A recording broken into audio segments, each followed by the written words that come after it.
Dear students and dear friends, बहुत बहुत स्वागत है अपने चैनल एसपीएम एकेडमी में। अपना 40 का दम सीरीज के अंतर्गत ये अगला वीडियो हम लोगों का नेक्स्ट वीडियो है, जो कि आपकी पॉलिटिकल साइंस के किसी भी एग्जाम के लिए टीजीटी, पीजीटी, जेआईसी या जीडीसी उसके लिए बेहद महत्वपूर्ण है। प्रश्नों का स्तर भी ठीक ठाक है, जो कि आपके एग्जाम में पूछे जाते हैं एकदम वैसे ही हैं, और ये क्वेश्चंस बेहद बेहद महत्वपूर्ण है और मोस्ट रिपीटेड क्वेश्चंस हैं, मोस्ट कॉमन क्वेश्चन हैं। चलिए इसको सॉल्व करते हैं। और आगे बढ़ने से पहले आपसे गुजारिश है, रिक्वेस्ट है कि चैनल को आप ज़रूर ज़रूर सब्सक्राइब करें। साथ ही आप वीडियो को लाइक कीजिए और शेयर कीजिए। राजनीतिक सिद्धांत का पतन नहीं हुआ, बल्कि यह वैचारिक रूप से कुत्ते की नींद यानी डॉगमेटिक स्लम्बर में सो गया नहीं। यह आलोचनात्मक टिप्पणी किसकी है? ये ऐसे ही पूछा जाता है कि कुत्ते की नींद मतलब डॉग हाउस में चला गया है। ठीक, रूढ़िवादी, ये डॉगमेटिक स्लम्बर मतलब रूढ़िवादी नींद बोलते हैं हम इसको। ये किसकी टिप्पणी है? अल्फ्रेड कॉबन, दांते जर्मिनो, इजा बर्लिन या रॉबर्ट डहल। ये होगा आपका दांते जर्मिनो का हुआ कोट जो है, ये टिप्पणी आलोचनात्मक टिप्पणी दांते जर्मिनो का है। नेक्स्ट क्वेश्चन है क्वेश्चन नंबर 2 कि प्रजातंत्र के संबंध में सुरक्षात्मक लोकतंत्र यानी प्रोटेक्टिव डेमोक्रेसी का मॉडल किसने प्रस्तुत किया है? तो लोकतंत्र यानी प्रजातंत्र में जो प्रोटेक्टिव डेमोक्रेसी का जो मॉडल है, ये प्रस्तुत किया गया आपका बेंथम और जेस मिल के द्वारा। Option B. इसके अनुसार लोकतंत्र एक ऐसा साधन होता है जो नागरिकों को सरकार की मनमानी और अत्याचार से सुरक्षा प्रदान करता है।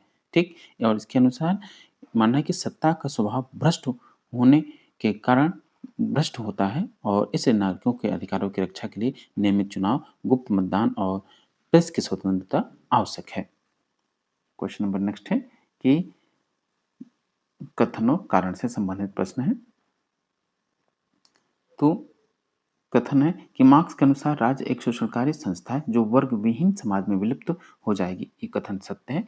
कारण है क्योंकि साम्यवाद में उत्पादन के साधनों पर सबका साझा स्वामित्व होगा, जिससे वर्ग संघर्ष समाप्त हो जाएगा। ये कथन भी सही है और व्याख्या भी सही है। तो ऑप्शन ए सही होगा। ए और आर दोनों सही है। आर ए की सही व्याख्या है। अगला प्रश्न देखिए जरा, क्वेश्चन नंबर 4। ये आपको मैच करना है। तो शक्ति का जो नारीवादी सिद्धांत है किससे संबंधित है? तो शक्ति का जो नारीवादी सिद्धांत है वो संबंधित है एल्स्टन से। ऑप्शन नंबर ए का दूसरा होगा। शक्ति का बायो पावर सिद्धांत जो है आपका, ये संबंधित है मिशेल फुको से। शक्ति का त्रिविमीय दृश्य यानी 3D जो पिक्चर है वो किससे संबंधित है? ये संबंधित है आपका स्टीवन लुकास, और शक्ति सहमति के रूप में हन्ना अरेंड से संबंधित है। नेक्स्ट क्वेश्चन, क्वेश्चन नंबर 5 कि टीएच ग्रीन के अनुसार स्वतंत्रता क्या है? टीएच ग्रीन के अनुसार स्वतंत्रता क्या है? तो टीएच ग्रीन के अनुसार स्वतंत्रता जो है आपकी करने योग्य कार्यों को करने की सकारात्मक शक्ति है। Option B. टीएच ग्रीन, ये जो टीएच ग्रीन का एक बड़ा फेमस कोट है कि स्वतंत्रता का अर्थ मनमानी करना नहीं है, बल्कि उन कार्यों को करने की क्षमता है जो नैतिक रूप से करने के योग्य और उपभोग करने के योग्य हैं। Option B. नेक्स्ट क्वेश्चन है क्वेश्चन नंबर 6 कि संप्रभुता की विधिक यानी लीगल और राजनीतिक यानी पॉलिटिकल पक्षों के बीच अंतर किसने किया? यानी स्वतंत्र संप्रभुता के राजनीतिक और कानूनी राजनीतिक संप्रभुता और कानूनी संप्रभुता के मध्य भेद किसने किया है? ऑस्टिन, डाइसी, रूसो या जॉन लॉक। ये होंगे आपके एवी डाइसी, जो कि रूल ऑफ लॉ के जनक हैं। समानता एक बहुरूपी विचार है, यह कथन किसका है? समानता जो है बहुरूपिया है, यह विचार किसका है? ये कथन है आपका अर्नेस्ट बार्कर का। क्वेश्चन नंबर 8 है कि एंड ऑफ आइडियोलॉजी यानी विचारधारा के अंत की अवधारणा से कौन संबंधित है? एंड ऑफ आइडियोलॉजी से कौन संबंधित है? बेहद आसान सा प्रश्न, लेकिन बार बार पूछा जाने वाला प्रश्न है। ये होंगे आपके डेनियल बेल। Daniel bell. एक है आपकी एंड ऑफ हिस्ट्री, ये इसके लेखक होंगे फ्रांसिस फुकुयामा, लेकिन एंड ऑफ आइडियोलॉजी पुस्तक के लेखक डेनियल बेल हैं। नेक्स्ट क्वेश्चन है क्वेश्चन नंबर 9 कि कौटिल्य के अनुसार मंडल सिद्धांत में अरि राज्य का क्या स्थान है? मंडल सिद्धांत में जो कि कौटिल्य के द्वारा प्रस्तुत किया गया, उसमें अरि राज्य का क्या स्थान है? तो होगा आपका विजिगिसु के ठीक सामने वाला सीमावर्ती राज्य, ऑप्शन बी। सावरकर ने 1857 के विद्रोह को क्या संज्ञा दी थी? 1857 का जो विद्रोह हुआ, सावरकर ने उसको क्या कहा कि भारत का प्रथम स्वतंत्रता संग्राम है ये। नेक्स्ट क्वेश्चन कि अंबेडकर ने बहिष्कृत हितकारिणी सभा की स्थापना किस वर्ष की थी? डॉक्टर भीमराव अंबेडकर द्वारा बहिष्कृत हितकारिणी सभा की स्थापना 1924 में की गई, ऑप्शन बी। अगला प्रश्न देखिए कि प्लेटो ने अपनी किस पुस्तक में मिश्रित शासन की अवधारणा दी है, यानी मिक्स्ड कॉन्स्टिट्यूशन की अवधारणा किस पुस्तक में उसने दिया प्लेटो ने? रिपब्लिक, स्टेटमेंट या द लॉज? ये होगा आपका the laws, option C.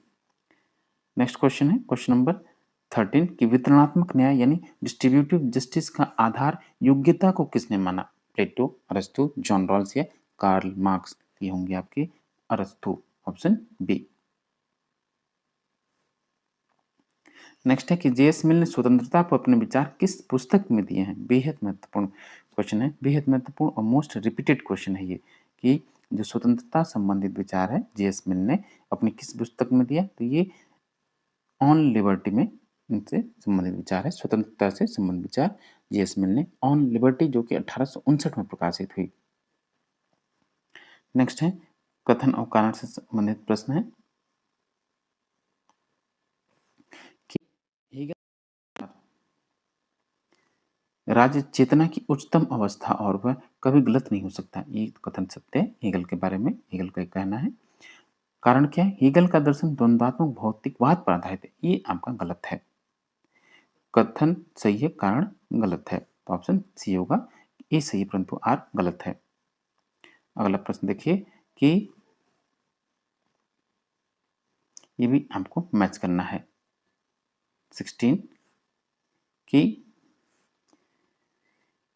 Lenin क्या करें, ठीक, मार्क्सवादी विचार के लेनिन क्या करें उससे संबंधित है।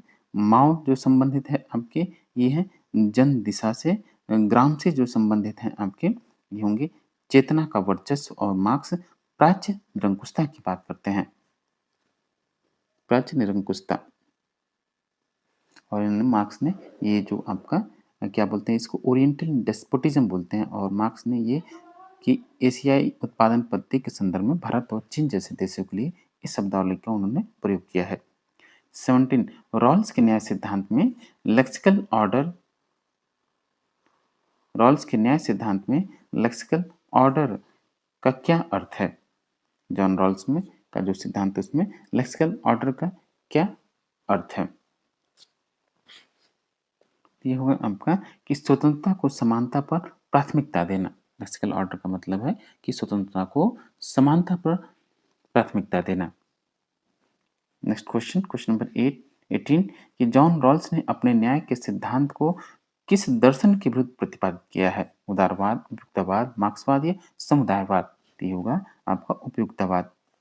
19 देखिए कि गांधी जी के अनुसार अहिंसा का अर्थ क्या है? तो गांधी जी के अनुसार अहिंसा का अर्थ है सत्य और प्रेम द्वारा हृदय परिवर्तन करना, ऑप्शन सी। वह संप्रभु जिसके पास केवल आदेश देने का कानूनी अधिकार है वह कौन है?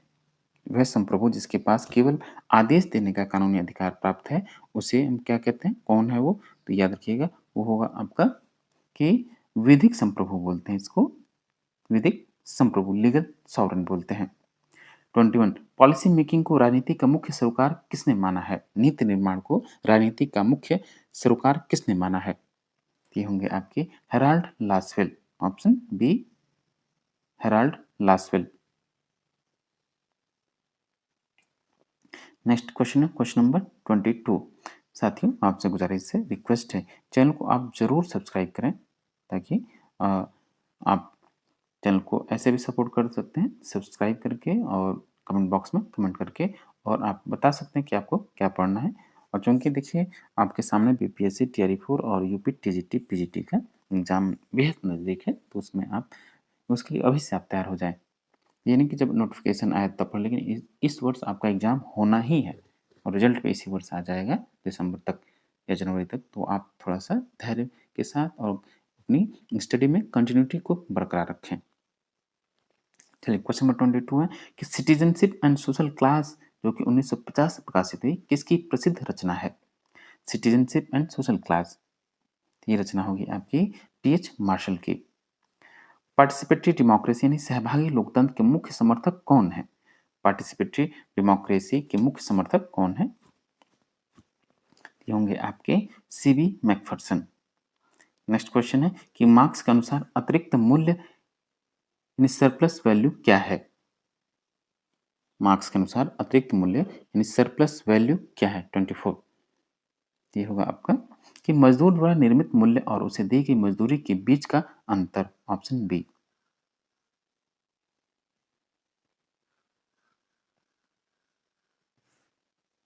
ट्वेंटी फाइव है कि प्राकृतिक अवस्था मनुष्य का जीवन एकाकी, दीन, अपवित्र, पाश्विक और अल्प था। ये किसने कहा? बेहद महत्वपूर्ण कोट है, बेहद महत्वपूर्ण। ये है आपका हॉब्स का कोट है।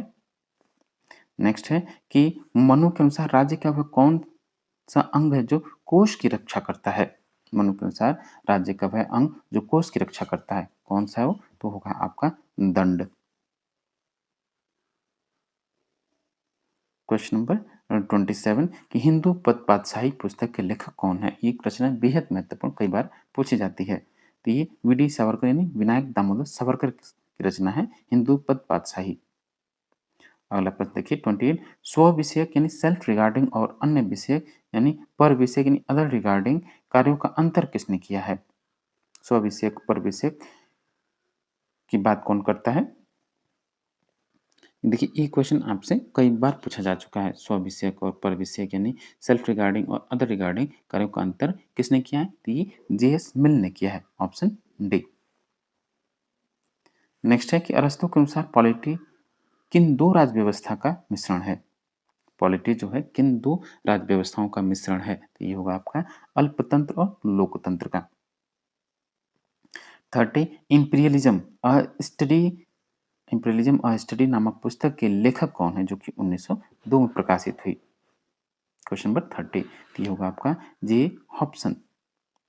वैधता यानी लेजिटिमेसी संकट की अवधारणा किसने दी? लेजिटिमेसी क्राइसिस की वैधता संकट की अवधारणा किसने दी? तो ये था आपका किससे? जुर्गेन हैबरमास से था ये, ऑप्शन ए।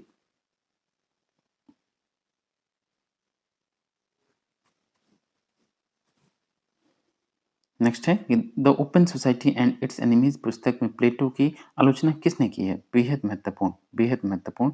ये कोट ऐसे भी आता है कि मुक्त समाज के शत्रु के रूप में कौन किसको देखता है या चिन्हित करता है? तो ये सबसे पहले हो कि the open society and its enemies नामक पुस्तक के लेखक तो आपके होंगे कौन? Karl popper.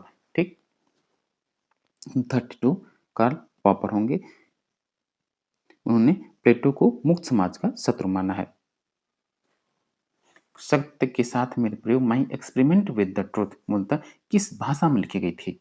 तो my experiment with the truth जो इसकी मूल भाषा है वो है आपकी गुजराती। ये याद रखिएगा, गांधी जी की ऑटोबायोग्राफी यानी आत्मकथा है। 34 ग्रामसी के अनुसार वॉर ऑफ पोजीशन क्या है? ग्रामसी के अनुसार वॉर ऑफ पोजीशन क्या है? 34, ये सांस्कृतिक और वैचारिक संघर्ष है वॉर ऑफ पोजीशन ग्रामसी के अनुसार। क्वेश्चन नंबर 35 देखिए कि पूंजीवाद की जंजीर उसके सबसे कमजोर कड़ी पर टूटेगी, यह किसका मानना था? पूंजीवाद की जंजीर उसके सबसे कमजोर कड़ी पर टूटेगी, यह किसका मानना था? ये था आपका लेनिन का, ऑप्शन डी लेनिन। कौटिल्य के अर्थशास्त्र में कुल कितने अधिकरण हैं? जो कौटिल्य की जो महानतम रचना अर्थशास्त्र है, कुल कितने अधिकरण हैं उसमें? याद रखिएगा, कुल 15 अधिकरणी पार्ट्स हैं, भाग हैं, ऑप्शन सी 15। वी.डी. सावरकर द्वारा स्थापित गुप्त संस्था का नाम क्या था? वी.डी. सावरकर के द्वारा जो गुप्त संस्था का स्थापना की गई थी उसका क्या नाम था? तो याद रखिएगा, अभिनव भारत। और इसके अलावा ये आपका मित्र मेला था जो कि 1904 में अभिनव भारत नामक क्रांतिकारी संस्था में इसको बदल दिया गया। नेक्स्ट क्वेश्चन है क्वेश्चन नंबर 38। 38 कि बेंथम के अनुसार खुशी को मापने का पैमाना क्या है? बेंथम जो ये उसका उपयुक्ततावाद का सिद्धांत है। ठीक, वो कहता है सुख और दुख को मापा जा सकता है। कैसे? तो किसके द्वारा? तो वो कहता है फैल्सिफिक कैलकुलेशन या सुखवादी गणना, option A. Question number 39, Ambedkar के अनुसार स्वतंत्रता, समानता और बंधुत्व का स्रोत क्या है? तो अंबेडकर के अनुसार स्वतंत्रता, असमानता, बंधुत्व का जो स्रोत है आपका भगवान बुद्ध के संदेश हैं ये। Question number 40, the power of philosophy पुस्तक मार्क्स ने किसकी उत्तर में लिखी? The poverty of philosophy, power ने द पॉवर्टी ऑफ फिलॉसफी, और इसी का उल्टा जब आप करेंगे फिलॉसफी ऑफ पॉवर्टी जो की रचना थी क्रोधो की, उसी के विरोध में, उसी के उत्तर में मार्क्स ने द पॉवर्टी ऑफ फिलॉसफी लिखी, ऑप्शन बी होगा क्रोधो। तो साथियों ये था आपका 40 का दम सीरीज के अंतर्गत अगला वीडियो। लगभग हम लोग इससे संबंधित 20 वीडियो को सॉल्व कर चुके हैं। ये जो कंटिन्यूटी प्रकार है उसमें 11वां पार्ट है, तो आप इसको देखिए और अपनी तैयारी को जांचिए, परखिए कि आप कितने तैयार हैं। एकदम बेसिक क्वेश्चंस का ये सीरीज है, बाकी हम लोग तो डिस्क्रिप्टिव पढ़ ही रहे हैं और व्याख्यात्मक और एमसीक्यूज भी सॉल्व करें। तो चैनल को आप जरूर जरूर सब्सक्राइब करें। Thank you for watching.